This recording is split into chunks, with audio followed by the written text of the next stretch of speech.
The following is a class on the Bhagavad-gita as it is, first chapter, text number 1, given by His Divine Grace, A.C. Bhaktivedanta Swami Prabhupada, recorded on July 8, 1973, in London, England. Dhṛtarāṣṭra said, O Sanjaya, after assembling in the place of pilgrimage at Kurukṣetra, what did my sons and the sons of Pandu do, being desirous to fight? So, the history is that same family, there was dispute who would occupy the throne. Dhṛtarāṣṭra, and actually he was the eldest son of the king, and next was Pandu. So, every country, the law of primogeniture, what is called, the eldest child, in your country, if the eldest child is a girl, she also occupies the throne, just like present Queen Elizabeth, formerly. There was Queen Victoria, before that another Elizabeth. But in India, the woman has no such right. The woman is never given any responsible post. That is the opinion of the greatest politician in the history of the world, Chanakya Pandit. According to his opinion, Vishyasanaiva kartavyam strishu rajakulishtu. He has given his explicit opinion that you cannot trust with any responsible post or any responsibility with women and politicians. Those are diplomat politicians, you cannot trust. So the general regulation is that women should remain under the protection of husband, father, husband and children. Just like this, Pandus, their mother, Kunti, she was very, very qualified lady. But still, after the death of her husband, she always remained with the sons. The sons are going to the forest, the mother is also going. Also the wife is also going, Draupadi. This was it. So two parties, Dhṛtarāṣṭra was the eldest son, but he was blind, bodily defective. Therefore, he was not awarded the throne. His next brother, Pandu, he was offered the throne, but he died very early age, a young man. When these Pandus, the 5 sons, Yudhishthira, Maharaj, at that time not Maharaj, Yudhishthira, Bhim, Arjuna, Nakul, Sahadeva, they were very small children. So, they were taken care of by Dhṛtarāṣṭra and other elderly family. Bhishma, he was the grandfather of the Pandavas. He was the elder uncle of Dhṛtarāṣṭra. Bhishma was elder brother of Dhṛtarāṣṭra's father. He was so old, but he was actually, the kingdom belonged to Bhishma, but he remained a brahmachari. He did not marry. There was no issue of Bhishma. Therefore his nephews, Dhṛtarāṣṭra and Pandu, they were inheritor. Now, after the death of Pandu, there was conspiracy. Dhṛtarāṣṭra wanted that actually this is my kingdom. Now, somehow or other I could not get it. Now my brother is dead. So if I do not inherit, why not my sons? This was the politics.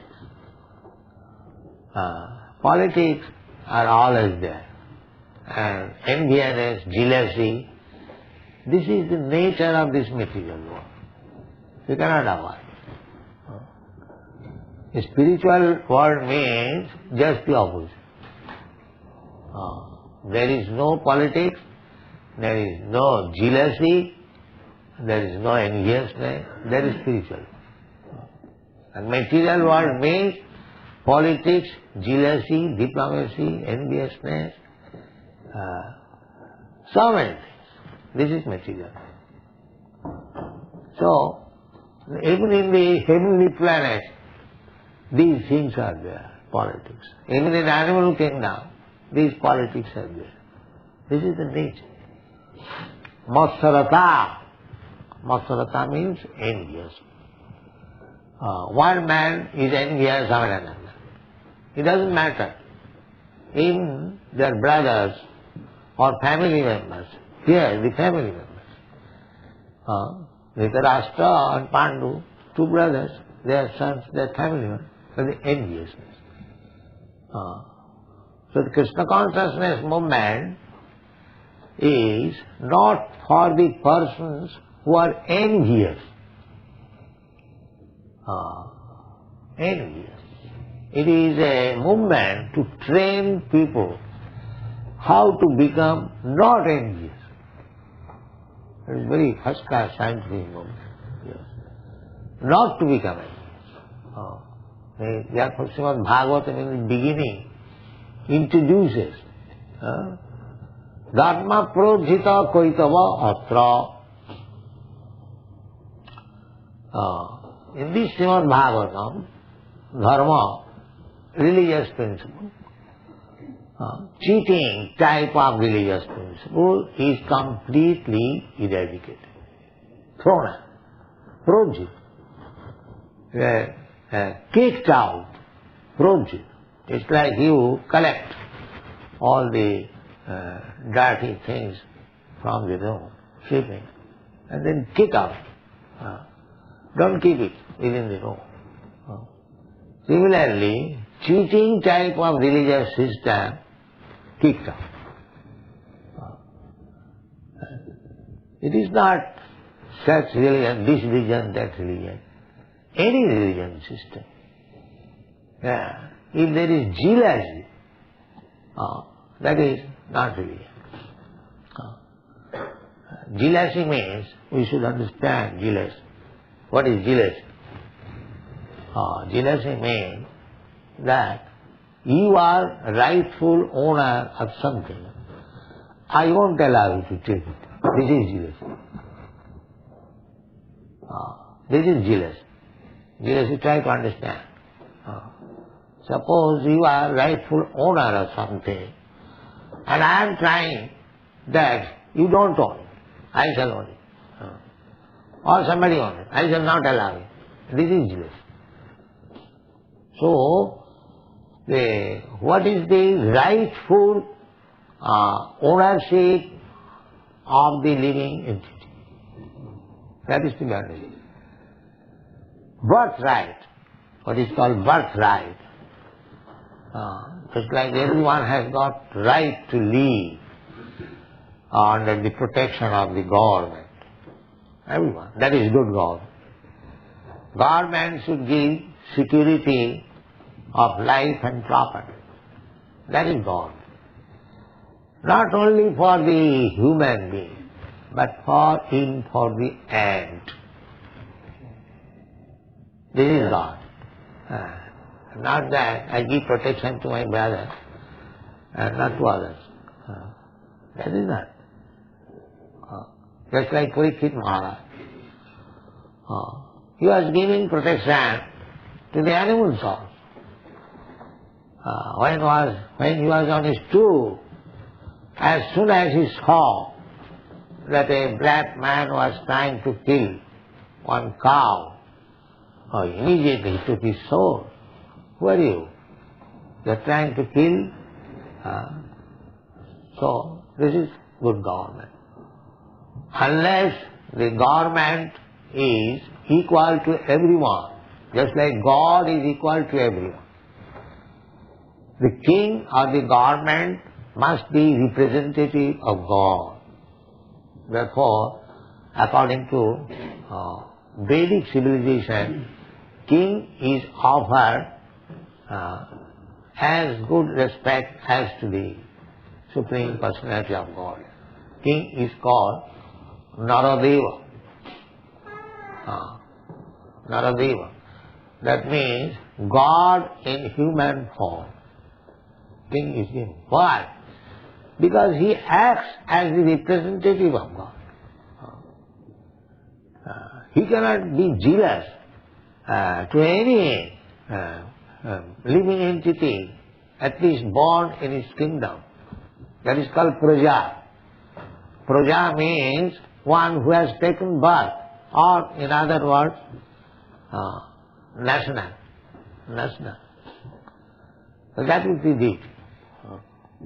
So, formerly, when there was fight between two kings, it is on the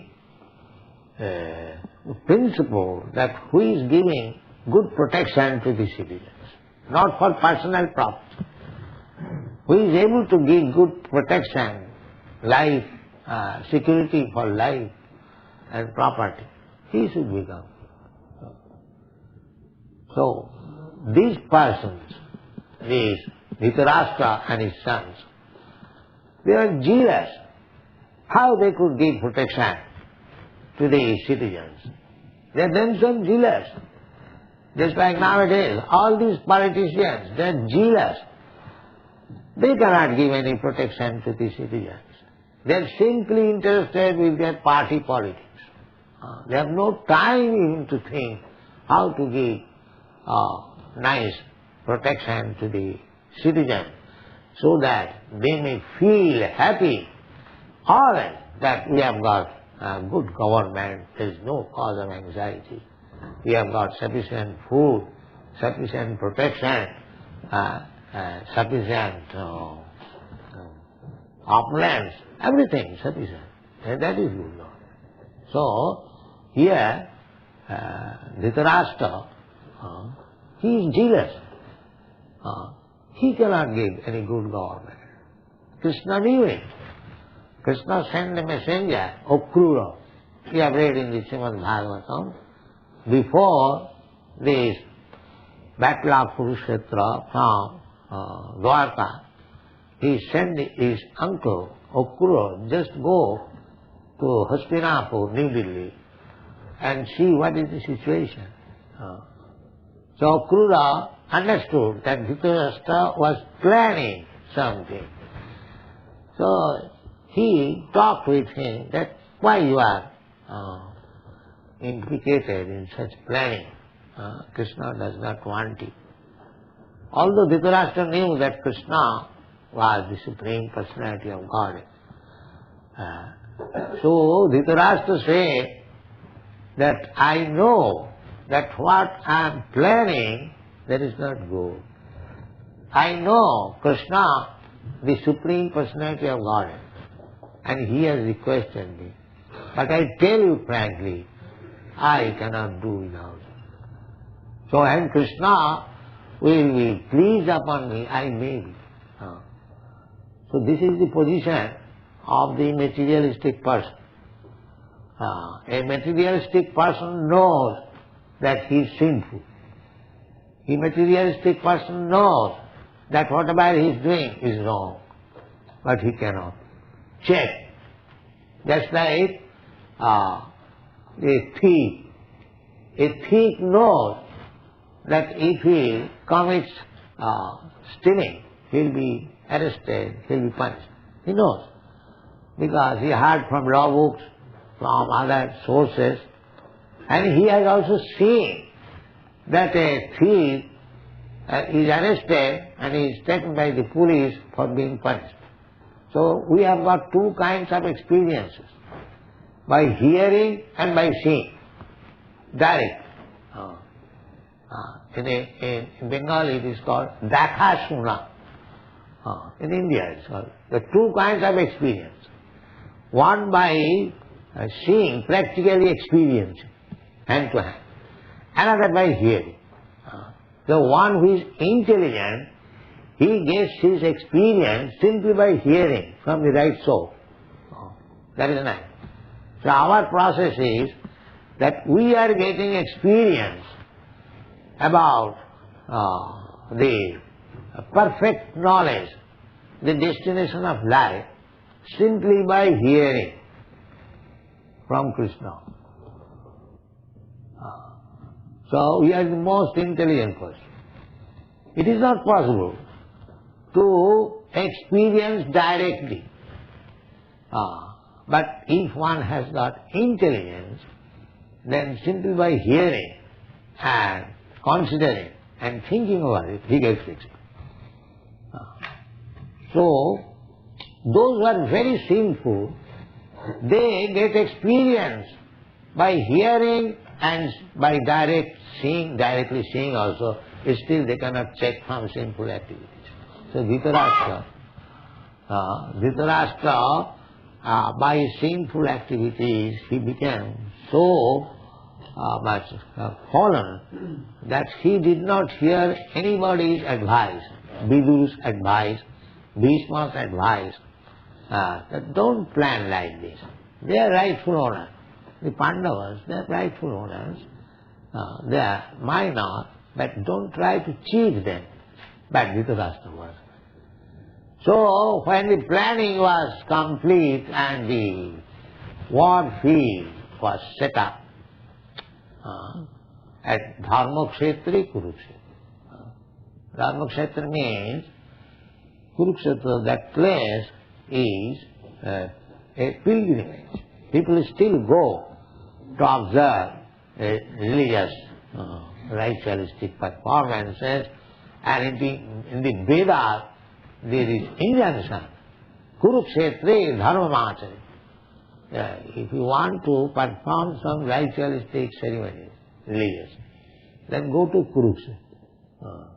So Kurukṣetra is a dharmakṣetra. It is not a fictitious thing, just like rascal commentators, so-called. They say Kurukṣetra means this body. It is not that. As it is. Try to understand Bhagavad-gita as it is. Kurukṣetra, Dharmakṣetra. It is a place of religion. And especially when Krishna was present there, it is already.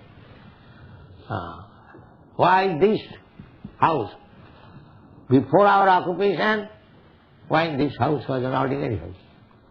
Now it is temple. It is Dharmakṣetra.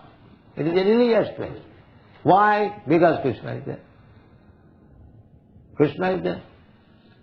So, either you take Kurukṣetra, ordinary place, but because in the battlefield Krishna was there directing Arjuna, so it is already Dharmakṣetra.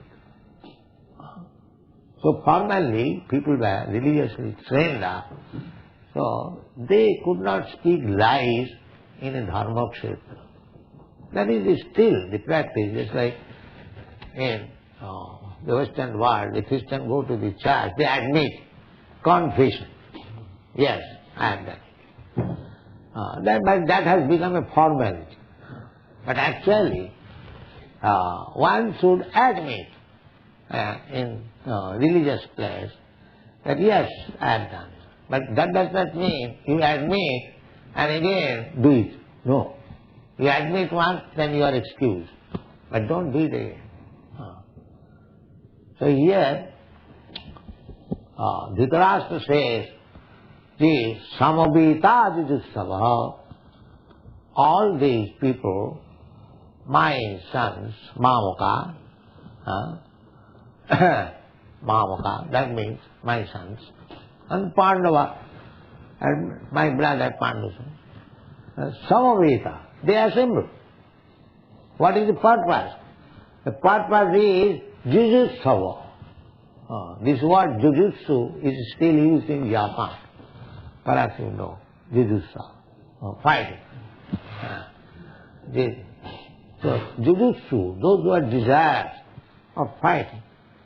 Now, both the parties were desiring to fight and they assembled. Why he is asking question, Kima Kurvata? What did they do? Because he was a little doubtful that these boys, after being assembled in Dharmakṣetra, they might have changed their ideas. They might have settled up.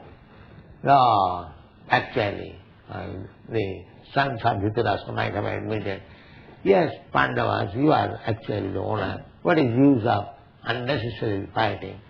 So he was very much anxious whether they have changed their decision. Therefore he is asking.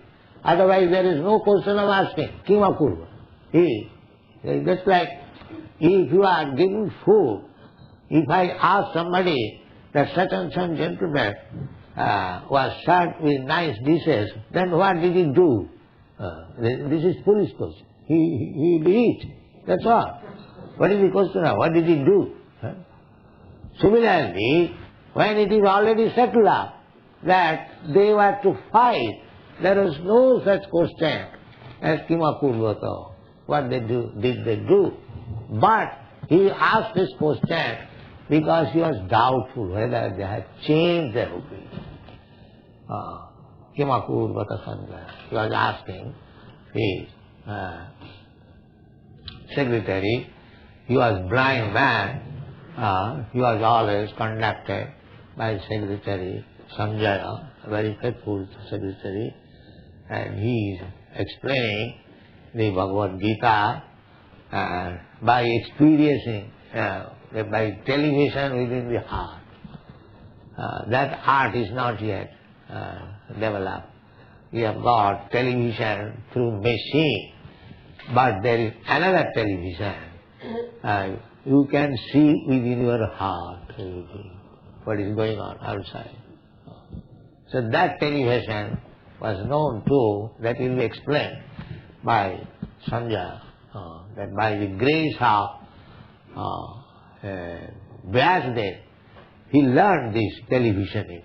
And he was sitting with his master within the room, and he was actually seeing how the fighting is going on, and he was explaining. This is the basic principle of Bhagavad-gita, the basic platform. So let us discuss gradually one of. Thank you very much. Hare Krishna.